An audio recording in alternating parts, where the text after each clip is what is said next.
இந்த ESP32 நிறைய device கூட கம்யூனிகேட் பண்ணி பார்த்துருப்பீங்க. லைக் மொபைல் சென்சார்ஸ் அந்த மாதிரி நிறைய டிவைசஸ் கூட கம்யூனிகேட் பண்ணி பார்த்துருப்பீங்க. பட் இந்த தடவை நீங்க ஒரு ESP32 இன்னொரு ESP32 கூட கம்யூனிகேட் பண்றதை பார்க்க போறீங்க. இதுல ரைட் சைடுல இருக்கிறது வந்து டிரான்ஸ்மிட்டர், அப்புறம் லெஃப்ட் சைடுல இருக்க வந்து ரிசீவர். டிரான்ஸ்மிட்டர் சைடுல என்கிட்ட புஷ் பட்டன் இல்லாதனால ஒயர் யூஸ் பண்ணிருக்கேன். இப்போ நான் டிரான்ஸ்மிட்டர்ல பட்டனை கிளிக் பண்ணேன் அப்படின்னா லைட் வந்து எரியும், திருப்பி கிளிக் பண்ணேன் அப்படின்னா ஆஃப் ஆயிடும். இப்போ இதை நம்ம எப்படி பண்ணலாம் சொல்லிட்டு பார்க்கலாம். இதுக்கு மெயினா வந்து நமக்கு 2 ESP32 வந்து தேவைப்படும். ஒன்னு வந்து டிரான்ஸ்மிட்டர் ஆகும், இன்னொன்று வந்து ரிசீவராகவும் நமக்கு வந்து ஆக்ட் ஆகும். இப்போ நம்ம ரிசீவருக்கு யூஸ் பண்ற ESP32ல இருந்து மேக் அட்ரஸ் வந்து காப்பி பண்ணி எடுத்துக்கணும். அந்த மேக் அட்ரஸ் வந்து டிரான்ஸ்மிட்டரோட கோட்ல வந்து நம்ம கேலிபிரேட் பண்ணணும். கேலிபிரேஷன்ன்றது ஒன்றும் இல்லை, நம்ம ப்ரோக்ராம் பண்ணும்போது இந்த மேக் அட்ரஸ்க்கு தான் வந்து எல்லா டேட்டாவும் சென்ட் ஆகணும் அப்படின்னு சொல்லிட்டு ப்ரோக்ராம் பண்ணணும். இப்போ ரிசீவர் சைடில் நம்மளுக்கு தேவையான கோடை வந்து அப்லோட் பண்ணிடலாம்.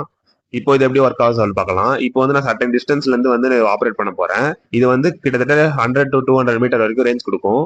அது மட்டும் இல்லாம நம்ம இதுல லோரா மாடியூல் இல்லைனா வந்து ஆண்டனாஸ் யூஸ் பண்ணோம் அப்படின்னா நம்மளுக்கு வந்து 1 கிலோமீட்டர் to 5 கிலோமீட்டர் வரைக்கும் வந்து ரேஞ்ச் கொடுக்கும். டோட்டலா இதுல வந்து 12 சேனல் வரைக்கும் நம்ம யூஸ் பண்ணிக்கலாம். இதை பத்தின ஃபுல் வீடியோ வேணும்னா கமெண்ட்ல வந்து ESP32 சொல்லிட்டு போடுங்க.